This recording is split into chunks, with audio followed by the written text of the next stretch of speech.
네, 할렐루야. 오예배에도 참석하신 우리 모든 성도님들을 주님의 이름으로 환영하고 또 축복합니다. 오늘은 창세기 1장의 말씀을 갖고 작정, 창조, 섭리라고 하는 제목으로 하나님의 말씀을 증거하도록 하겠습니다. 오예배 시간마다 우리 성도님들과 함께 교회의 신앙 고백이 무엇인가, 올바른 신앙 고백, 우리는 무엇을 고백하는가에 관해서 살펴보고 있습니다. 역사적으로 교회라고 하는 존재는 믿음의 여부에 따라 세워지고 또 무너졌습니다. 올바른 믿음은 교회를 세우고 견고하게 하지만 잘못된 믿음은 교회를 약화시키고 무너뜨리고 말죠. 그렇다면 우리는 올바른 믿음을 가져야 될 필요가 있는 것이고, 그럼 올바른 믿음은 무엇일까요? 이를 위해서 신앙의 선배들은 우리가 믿는 바 성경에 나타난 내용을 아주 체계적으로 잘 정리했습니다. 그것을 가리켜서 신앙 고백, 신조 혹은 신경이라고 부릅니다. 교회의 역사 속에서 수많은 신앙 고백, 신조, 신경들이 만들어졌는데 그 중에 가장 대표적인 것이 바로 이 사도신경입니다. 사도신경은 사도들이 직접 만들어서 사도신경이 아니라 사도들과 동일한 신앙 고백을 한다, 그 내용이 사도들이 믿는 것과 같다라고 해가지고 사도신경입니다. 바꿔 말하면 성경에 나타난 삼위일체 하나님에 대한 교회의 공적인 진술이 바로 이 사도신경인 것이지요. 그래서 교회 안에서는 반드시 이 사도신경의 내용이 가르쳐지고 우리 성도님들은 사도신경의 내용을 꼭 배우고 아셔야 할 필요가 있습니다. 그랬을 때 우리는 지난 시간에 사도신경의 첫 번째 진술, 첫 번째 고백으로서 성부 하나님에 대한 고백을 살펴봤습니다. 바로 전능하사 천지를 만드신 하나님 아버지를 내가 믿사오며, 교회는 실제로 존재하시는 하나님을 믿습니다. 허구의 하나님이 아니라 실제로 존재하시는 분이죠. 또한 하나님이 알려주신 대로 하나님을 믿습니다. 그래서 하나님은 자기를 어떻게 알리셨냐? 바로 자연 만물과 특별히 우리가 갖고 있는 이 기록된 말씀인 성경을 통해 자기를 알려주셨습니다. 그 결과 교회가 고백하는 것이지요. 전능하사 천지를 만드신 하나님 아버지를 믿사오며. 하나님은 전능하시고 천지를 만드시고 그래서 아버지이시다라는 것이 우리 교회의 믿음인 것입니다. 그 중에서 우리는 하나, 전능하신 분이라는 사실을 살펴보았습니다. 전능이라고 하는 단어 말 그대로 어떤 일에나 못함이 없이 능히 모든 일을 다 행할 수 있는 하나님의 적극적인 품성과 의지, 능력, 지혜를 말합니다. 하나님은 의지를 갖고 무언가를 하실 때 외부의 방해를 받지 않으시고 제한도 받지 않으시고 무언가가 필요하지 않으십니다. 말 그대로 하나님 혼자 다 하실 수 있는 것이지요. 즉 완전 무결하신 것이 바로 우리가 믿는, 우리 교회가 믿는 하나님이신 것입니다. 사랑하는 성도님들, 하나님은 전능하십니다. 이때 그분의 전능은 우리의 경험과 우리의 생각과 우리의 판단 안에, 우리의 상상 그 이상의 것이죠. 그래서 우리의 생각 안에 가둘 수 없는 것이 바로 이 하나님의 전능하심입니다. 그야말로 무한한 능력이, 무한한 지혜가 바로 하나님께 속한 것이지요. 그래서 우리가 감히 우리가 처한 현실 때문에, 우리가 겪는 어떤 조건 때문에, 우리가 갖고 있는 어떤 상황 때문에 전능하신 하나님을 함부로 판단해서는 안 됩니다. 또 하나님의 능력이 낮다라고 우리 스스로 낮게 여겨서도 안 되는 것이죠. 하나님을 의심하고 하나님의 능력과 지혜에 대해서 조금이라도 의심하는 거, 이거야말로 바로 하나님 앞에서 교만한 시도인 것이지요. 따라서 우리는 이 하나님이 전능하다라는 사실을 깊이 묵상해야 합니다. 그리고 이것을 믿어야 합니다. 우리가 믿는 하나님은 전능하신 분이다. 그래서 이 하나님이 전능하시다라고 하는 사실이 단순히 신적 존재에 대한 경외심을 불러일으킬 뿐만이 아니라 우리에게 어떤 걸 주냐면은 위로와 평강을 줍니다. 왜냐하면 그 전능하신 하나님이 바로 저와 그리고 우리 성도님들의 하나님이시기 때문이죠. 바로 그 전능하신 분께서 교회와 성도의 하나님이 되어주신다니, 사랑하는 성도님들, 이거 말고 무엇이 더 위로가 되겠습니까? 이것만큼 그 전능하신 하나님이 나의 하나님이다, 우리의 하나님이다라고 하는 사실이 얼마나 큰 위로가 되겠습니까? 그 전능하신 하나님께서 지금도 우리 백성들을 돌보고 계십니다. 그래서 우리는 전능하신 하나님을 마음껏 찬양해야 한다. 이것이 바로 지난 설교의 결론이었습니다. 오늘 계속해서 성부 하나님에 대해서 좀 살펴보도록 하겠습니다. 한 가지 질문이 생깁니다. 하나님이 전능하십니다. 예, 알겠습니다. 그러면 우리는 무엇으로 하나님이 전능하시다라는 것을 알 수 있을까요? 사실 전능하다라고 하는 것은 하나님의 속성입니다. 속성, 특징, 특성은 눈에 보이지 않죠. 그러나 하나님은 어떠한 일로서 자신이 전능하다라는 것을 알려주시고 또 보여주시는데 그게 바로 창조의 사역입니다. 그런데 창조라고 하는 것은 단순히 창조만을 말하지 않습니다. 이 안에는 세 가지 개념이 들어가 있는데 오늘 설교의 제목처럼 작정, 창조, 섭리라고 하는 세 가지 개념이 모두 함께 들어 있습니다. 그래서 세 가지 모두가 하나님이 전능하다라고 하는 것을 보여주는 증거인 것이지요. 오늘 본문을 통해서 이러한 성부 하나님의 창조의 사역에 관해서 좀 생각해 보고자 합니다. 성부 하나님이 하시는 일이 무엇인가? 그분은 도대체 얼마나 전능하신 분인가를 좀 살펴보기를 원하는데 사실 이 세 가지 주제는 대단히 복잡하고 어려운 주제입니다. 하나하나 다루어도 쉽지 않을 텐데 이 세 개를 정해진 시간 안에 다루는 게 저에게는 굉장히 좀 벅찬 일일 수도 있겠지만은 그래도 한번 최선을 다해서 좀 설명해보고 함께 은혜를 나눠보고자 합니다. 먼저 1절을 보도록 하겠습니다. 본문의 1절입니다. 태초에 하나님이 천지를 창조하시니라. 기독교, 우리가 믿고 있는 이 기독교는 온 우주와 만물 그리고 우리 인간마저도 그 시작이 하나님으로부터 이루어졌다고, 즉 하나님께서 시작하셨다라고 우리는 믿습니다. 사실 세상과 인간의 기원에 관해서는 역사적으로 수많은 항상 연구 대상이었습니다. 그런데 문제는 현존하는 사람 중에서 누구도 이 세상과 사람의 시작을 경험한 사람이 없고 또 그 세상이 사람이 시작되었을 때 남겨놓은 어떤 증거가 없기 때문에 어떤 기록물이 남아있지 않기 때문에 우리가 시작에 대해서 말하기는 대단히 어렵지요. 쉽지 않은 일입니다. 하지만 단 한 곳이 이 세상과 그리고 우리의 시작을 밝히 알려줍니다. 바로 성경이지요. 그리고 그 성경의 첫 번째 진술이 무엇입니까? 태초에 하나님이 천지를 창조하시니라. 바로 성경은 하나님에 의해서 이 세상과 그리고 저와 여러분 같은 사람이 시작되었다라고 선언을 합니다. 이것은 단순한 명제가 아니라 선언입니다. 즉 하나님이 지금 전제를 깔고 계신 것이지요. 태초에 하나님이 천지를 창조하셨습니다. 그런데 현대인들은 이 진술을 믿지 않습니다. 이 선언을 받아들이지 않는 것이지요. 왜냐하면 그들은 세상과 인간이 갑자기 그리고 저절로 생겨난 줄로 믿기 때문입니다. 그래서 과학 이론 중에 빅뱅 이론, 우주가 부딪혀서 갑자기 태어났다, 혹은 진화론, 인간은 어떤 생물이 진화하여서 만들어진 결과이다 라는 식의 주장을 하며 하나님의 창조를 거부하죠. 그래서 그들이 경험하기에 또 판단하기에 이 신적 존재가 뭔가 창조했다라고 하는 진술은 대단히 비이성적이고 비과학적입니다.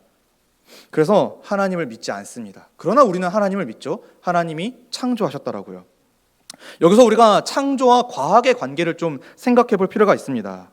과학이라고 하는 것은 어떤 현상에 대해서 경험하고 관찰하여 또 그것을 기초로 해서 인간이 생각하는 그런 이성적인 활동입니다.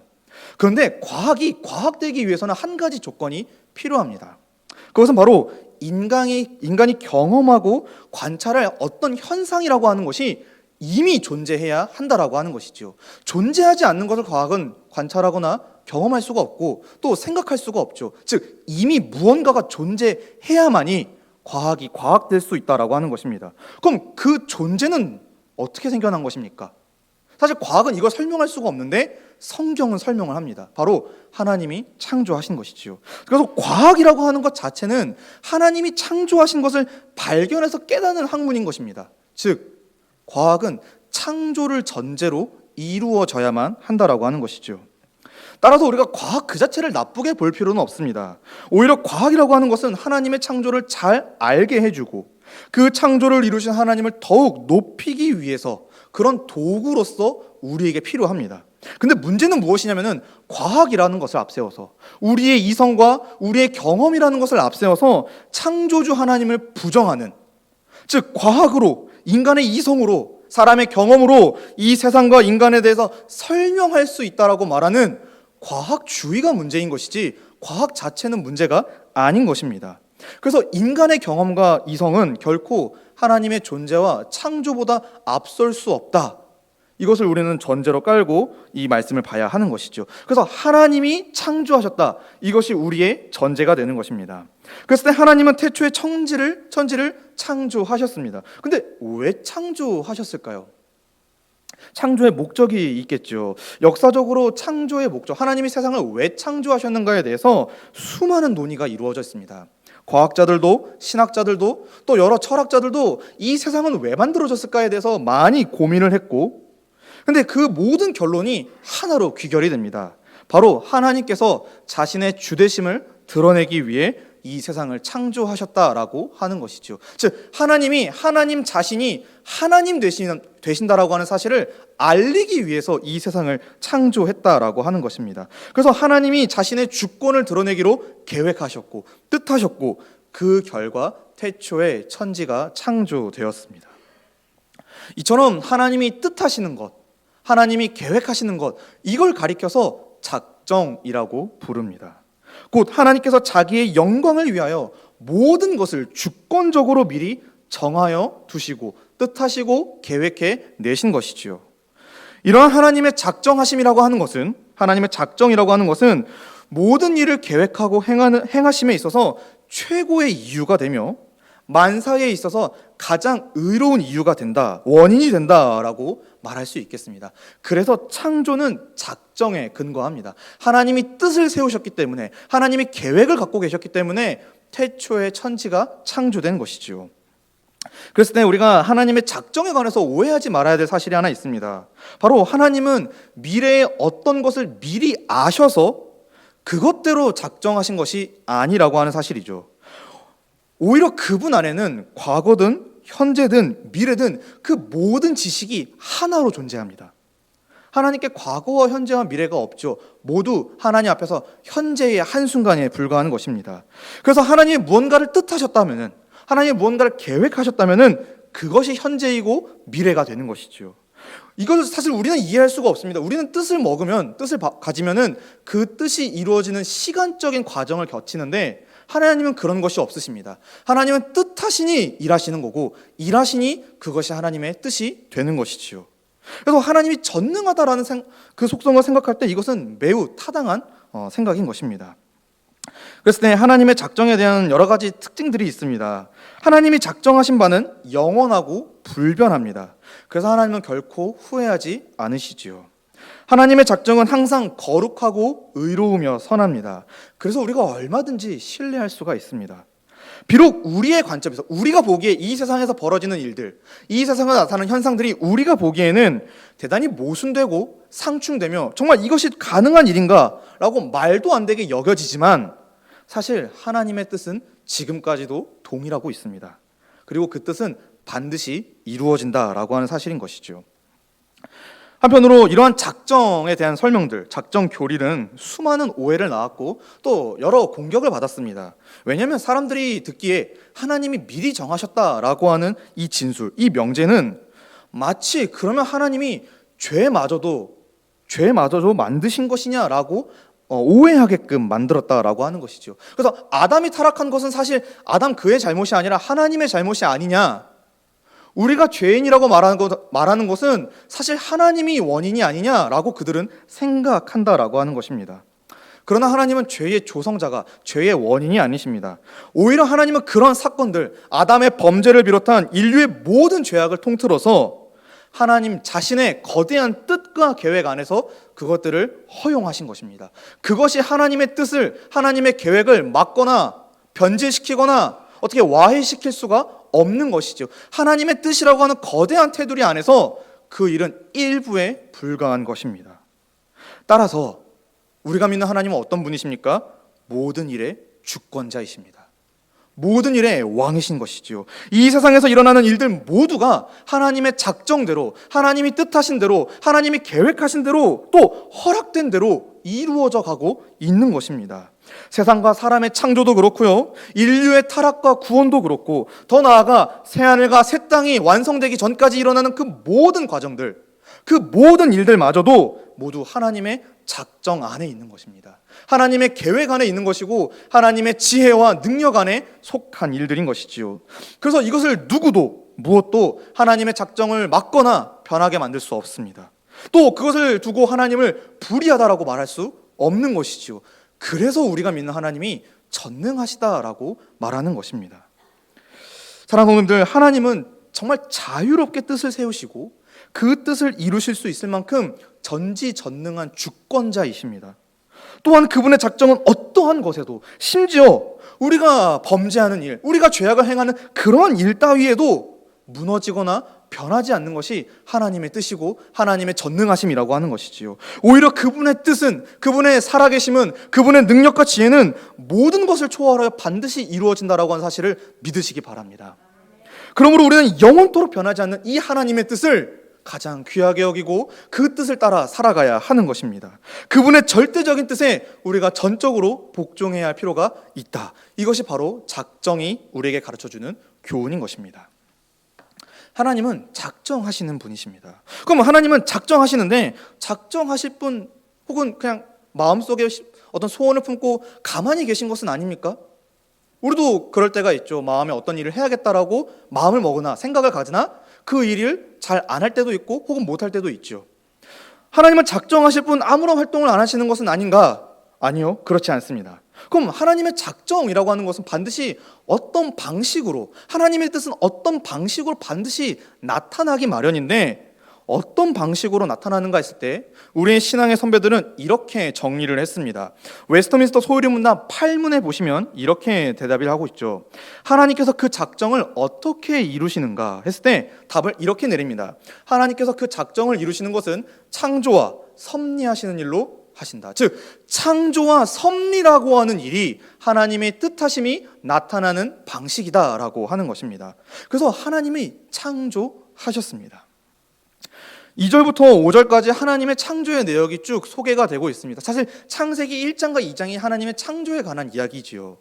이것들을 전부 다 살펴보면 좋겠지만 정해진 시간 안에서 하나님의 창조에 관해서 좀 간결하게, 그러나 필요한 핵심적인 내용들을 4가지 정도로 정리해보고자 합니다. 창조에 관한 4가지 정리입니다. 첫 번째로 2절 말씀해 보시면 땅이 혼돈하고 공허하며 흑암이 깊음 위에 있고 하나님의 영은 수면 위에 운행하시니라. 하나님의 창조의 첫 번째 특징이 무엇이냐면 하나님은 무에서 유로 창조하셨다라고 하는 것입니다. 하나님이 세상을 창조하시기 전까지는 이 세상은 2절의 말씀처럼 혼돈하고 공허하며 흑암이 깊음 위에 있는 상태였습니다. 말 그대로 아무것도 없는 무의 상태인 것이지요. 오직 수면 위에 하나님의 영만이 영원토록 운행하셨다라고 하는 기록이 있습니다. 그 상태에서 하나님의 창조가 시작된 것입니다. 그래서 하나님이 시작하셨기 때문에, 하나님이 뜻을 갖고 시작하셨기 때문에 태초라고 하는 시간이 시작되었고 천지라고 하는 공간이 우리 가운데 나타나게 된 것이지요. 사랑하는 분들, 하나님과 우리 인간 사이의 가장 결정적인 차이가 무엇인지 아십니까? 바로 자존성입니다. 하나님은 스스로 존재하고 스스로 활동할 수 있으시지만 우리는 언제나 다른 것에 의존하여 활동할 수밖에 없습니다. 우리가 지금 이렇게 예배 드리기 위해서는 공기가 필요하고 장소가 필요하고 시간이 필요하며 이 자리에 있는 이 모든 건축과 또 우리가 입고 있는 옷과 또 하다못해 우리가 성경책, 필기도 이런 것들 다 필요하죠. 그러나 하나님은 그런 것 없이도 모든 일을 해나실 수가 있습니다. 왜 그러냐면은 하나님이 전능하시기 때문이죠. 하나님은 창조를 위해 무언가 필요하지 않으십니다. 그 능력으로 하나님이 무에서 유로 창조하셨습니다. 창조의 특징 두 번째는 3절 말씀해 보시면 하나님이 이르시되 빛이 있으라 하시니 빛이 있게 됩니다. 즉 오직 말씀으로 창조하셨다라고 하는 것이지요. 하나님은 창조하실 때 특별한 액션, 어떤 행동을 취하지 않으셨습니다. 그냥 말씀만 하셨습니다. 그래서 우리가 본문을 포함해서 창세기 1장 전체를 보면은 이런 표현이 많이 나오죠. 하나님이 이르시되. 제가 세보니까 최소한 10번 정도가 반복되고 있습니다. 하나님이 이르시되. 그러니까 말씀하신 것이죠. 놀라운 것은 하나님이 그렇게 말씀하시니, 이르시니 피조세계가 그대로 되었다라고 하는 것입니다. 그래서 그대로 되니라라고 하는 표현 역시도 하나님이 이르시되라고 하는 표현만큼 여러 번 반복되는 것을 확인할 수가 있습니다. 예, 하나님이 말씀하시니 이 세상은, 그리고 우리 사람은 그대로 되었습니다. 성경은 이걸 매우 지금 강조하고 있는 것이지요. 이처럼 하나님의 전능하심이라고 하는 것은 말씀을 통해 나타나게 됩니다. 사랑하는 분들, 하나님의 말씀의 능력이 있는 겁니다. 하나님의 말씀의 능력이 있는 줄로 믿습니다. 말씀만으로도 하나님이 지금 자기의 전능하심을, 자기의 살아계심을 충분히 보여주고 계신 것이지요. 감사하게도 오늘 우리에게 그 말씀이 기록되어 남아 있습니다. 바로 성경이지요. 그래서 하나님의 말씀인 성경이 능력이 있는 것입니다. 성경이 우리를 변화시키는 거고, 성경이 우리를 따라 살아가게 하는 거고, 성경이 우리를 소생시키는 것이지요. 그럼 우리는 성경을 가까이 해야 합니다. 이것이 우리의 생명줄인 것이고, 이것을 떠나는 그 순간 우리는 죽게 됩니다. 말씀에 능력이 있습니다. 창조의 특징 세 번째는 4절과 5절 말씀에 보시면은 빛이 하나님이 보시기에 좋았더라. 하나님이 빛과 어둠을 나누사 하나님이 빛을 낮이라 부르시고 어둠을 밤이라 부르시니라. 하나님이 지금 빛을 나누시고 또 그 빛과 어둠을 또 나누시면서 이름을 붙이십니다. 낮이라 부르시고 밤이라 부르시는 것이죠.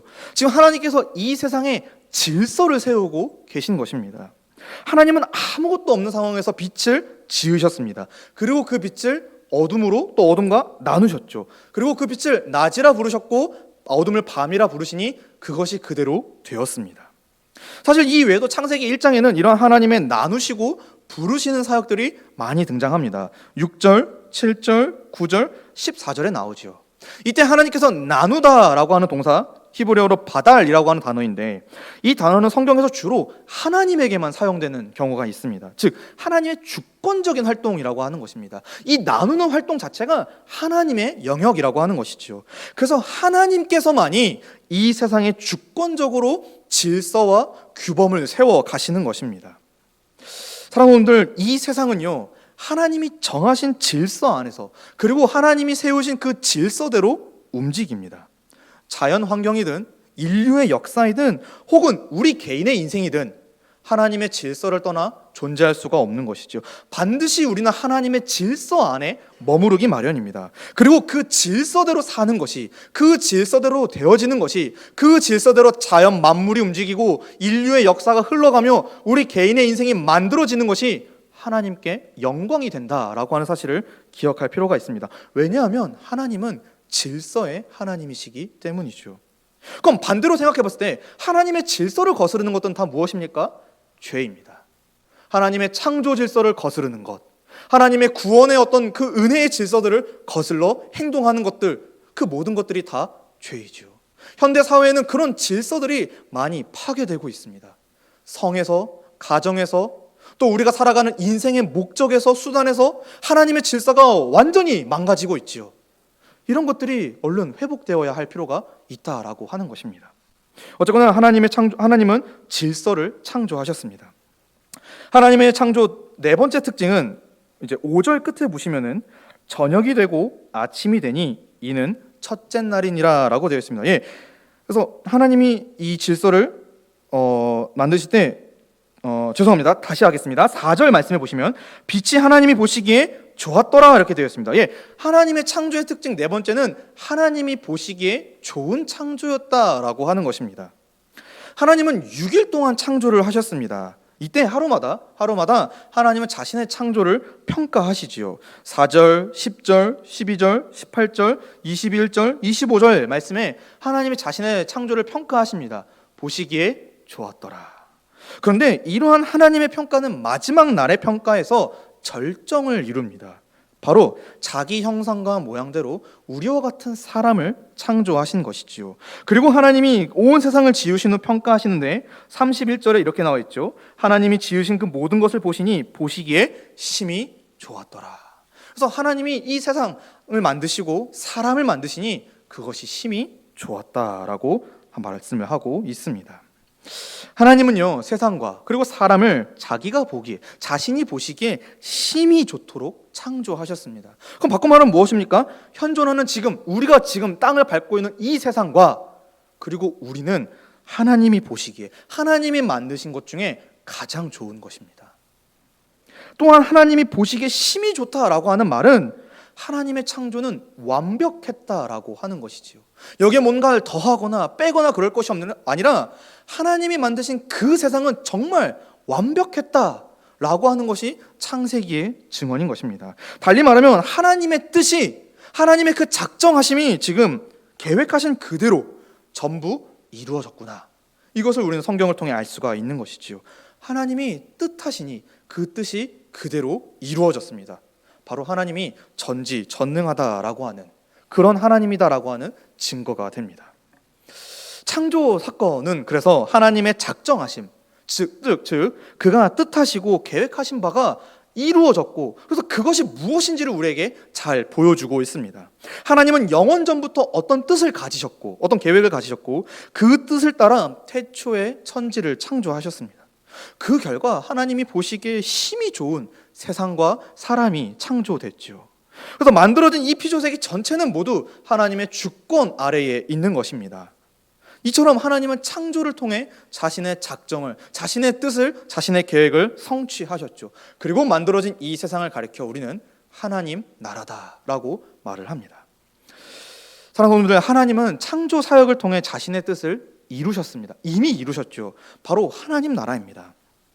놀랍게도 하나님은 오늘도 창조의 사역을 해나가고 계십니다. 그리고 자기의 뜻을 이루고 계시지요. 바로 예수 그리스도 안에서의 새 창조입니다.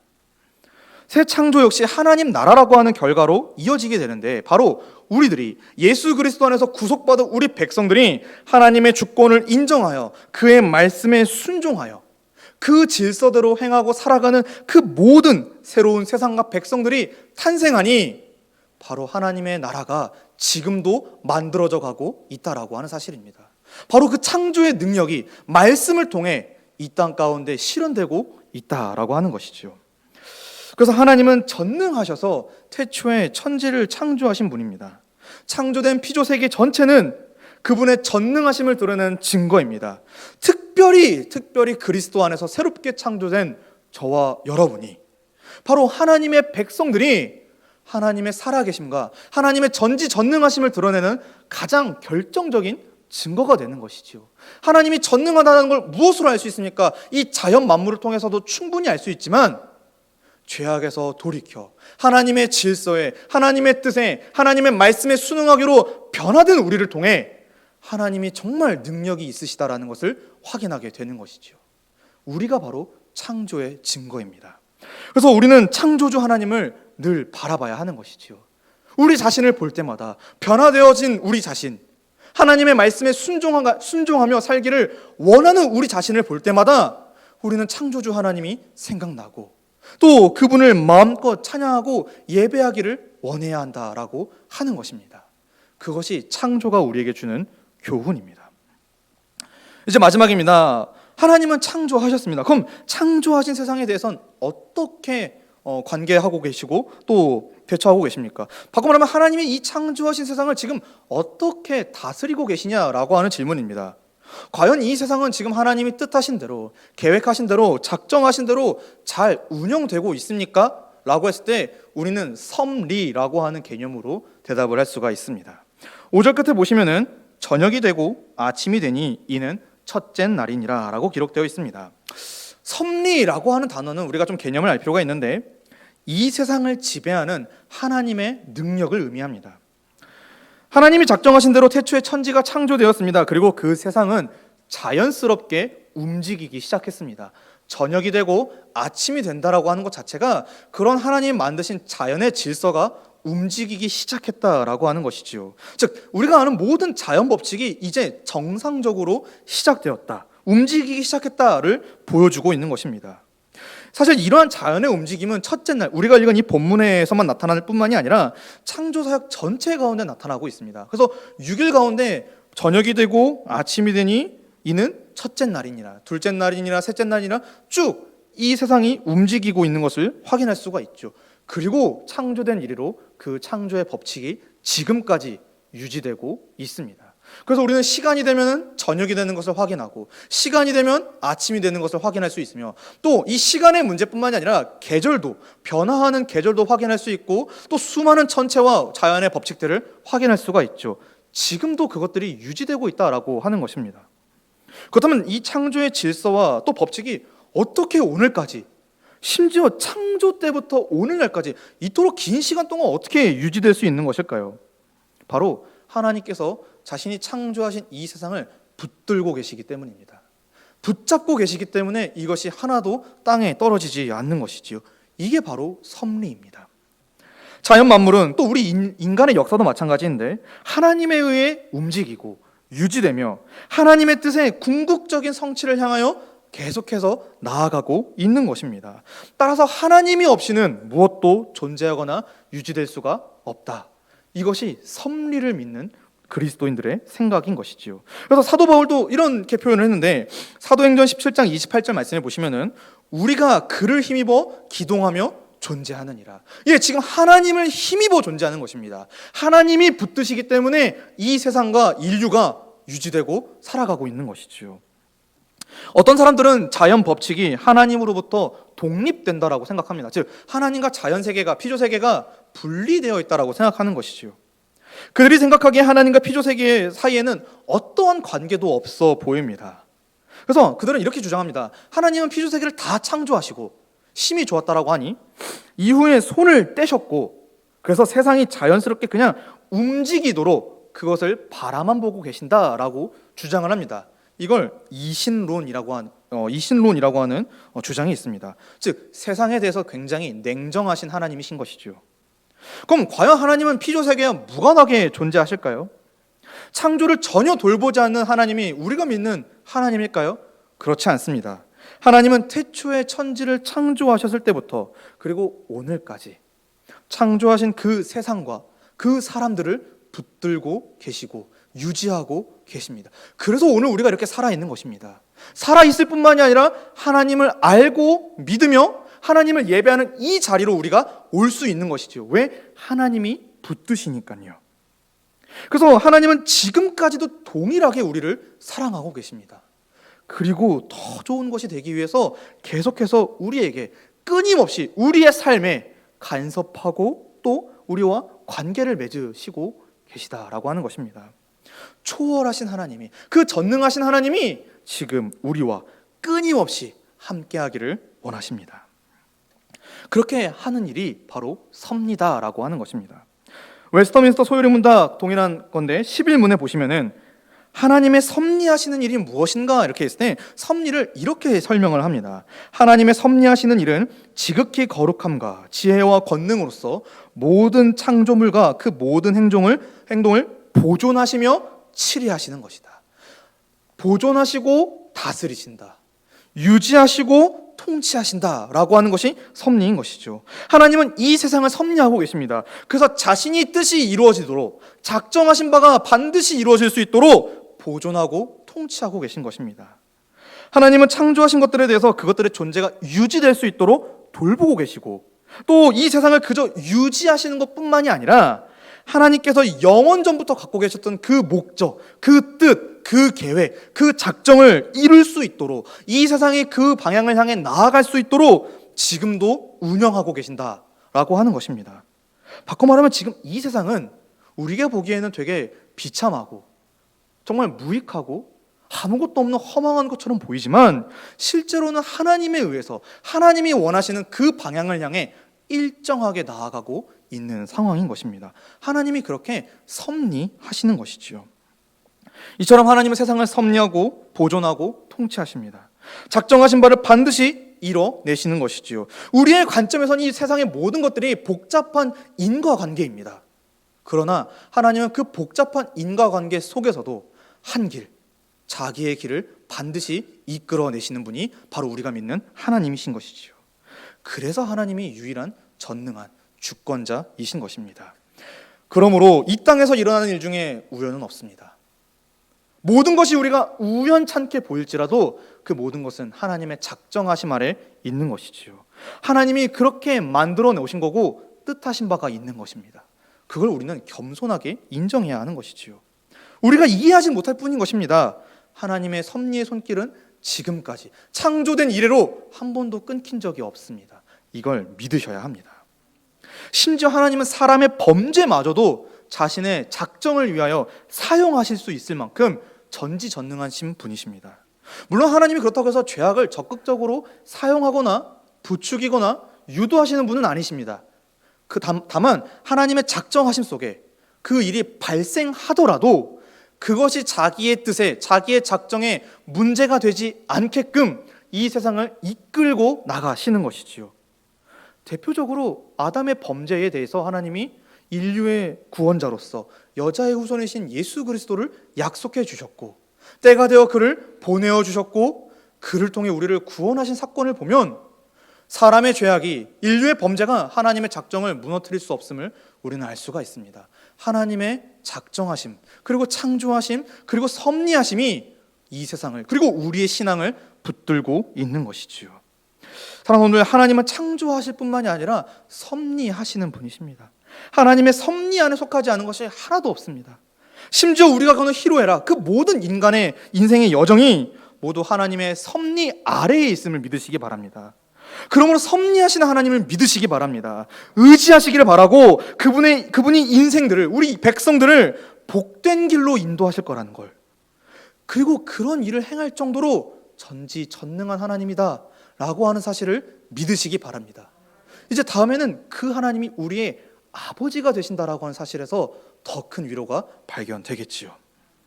말씀을 정리하도록 하겠습니다. 사랑하는 분들, 오늘 우리는 하나님이 전능하셔서 작정하신 일을 창조와 섭리로서 반드시 이루어내신다라고 하는 사실을 살펴보았습니다. 하나님은 영원 전부터 뜻을 정하셨고 그것을 이루기 위한 모든 과정을 계획하셨으며 실제로 전능하신 능력으로 그것을 이루셨죠. 또한 이루신 바를 방치하지 않고 지금까지 붙들고 계시며 정해진 때가 되어 그것을 반드시 완성하실 것입니다. 새하늘과 새 땅, 완벽한 하나님 나라로 우리를 이끌어고 가실 거라는 것이지요. 이러한 하나님이 바로 우리 오늘을 살아가는 교회와 성도의 믿음의 대상이며 위로의 주체가 되십니다. 그러므로 우리는 사도 바울과 같은 고백이 필요합니다. 로마서 11장 33절 이하의 말씀입니다. 깊도다 하나님의 지혜와 지식의 풍성하며 그의 판단은 헤아리지 못할 것이며 그의 길은 찾지 못할 것이로다. 누가 주의 마음을 알았느냐? 누가 그의 모사가 되었느냐? 누가 주께 먼저 들여서 갚으심을 받겠느냐? 이는 만물이 주에게서 나오고 주로 말미암고 주에게로 돌아감이라. 그에게 영광이 세세히 있을지어다. 아멘. 이것이 우리 성도들의 고백이 되어야 한다라고 하는 것입니다. 그러므로 전능하신 하나님이 지금도 이 세상과 그리고 저와 여러분들 개인의 인생을 붙들고 계심을 믿으시기 바랍니다. 비록 현재의 삶에서, 정말 지금 이 삶에서 고달프고 힘겨운 일들이 있겠지만, 여러 가지 일들이 있겠지만 하나님은 영원 전부터 세우신 작정, 그 뜻을 따라 저와 여러분을 창조의 능력으로 구원하고 빚어가며 섭리하고 계십니다. 지금도 그 능력으로 세상뿐만이 아니라 우리 각 사람의 인생을 붙잡고 계시는 것이지요. 하나님은 멀리 떨어져 계신 것이 아니라 지금 이 순간에도 진리와 성령으로 우리와 함께하고 계신 줄로 믿습니다. 이것이 성경의 증언입니다. 그러므로 모든 염려와 걱정을 창조주께 맡기시길 바랍니다. 창조주께서 보이실 선하고 복된 길을 기대하시길 바랍니다. 또한 창조주께서 인생의 여정 가운데 마땅히 우리가 견디고 인내할 능력과 지혜도 후히 주신다라고 하는 사실, 그래서 그저 구하기만 하면 받을 수 있다라고 하는 사실을 믿으시기 바랍니다. 사도신경의 첫 번째 진술, 전능하사 천지를 만드신 하나님 아버지를 내가 믿는다라고 하는 진술은 바로 이러한 자세로 살아갈 것을 우리에게 요구하고 있습니다. 따라서 이번 한 주 동안 우리 성도님들, 창조의 능력으로 섭리하시는 우리 하나님을 의지하며 살아가시는 그런 복된 성도님들 되시기를 주님의 이름으로 간절히 축복합니다. 기도하겠습니다. 하나님 아버지, 오늘 우리에게 말씀을 통해 교훈해 주심을 감사드립니다. 말씀을 통해 하나님의 작정하심과 창조하심과 섭리하심을 살펴보았습니다. 하나님께서 창조자이자 온 세상의 주인으로서 그 전능한 능력으로서 우리가 살아가는 이 세상과 각자의 인생을 붙잡고 계신 줄로 믿습니다. 새롭게 시작될 한 주 동안에 이 믿음을 잃어버리지 않도록 도와주시고 전능하신 하나님을 생각하고 의지하여 주어진 환경에서 하나님의 백성으로 자녀로 살아갈 수 있도록 인도해 주시옵소서. 감사드리며 예수님의 이름으로 기도합니다.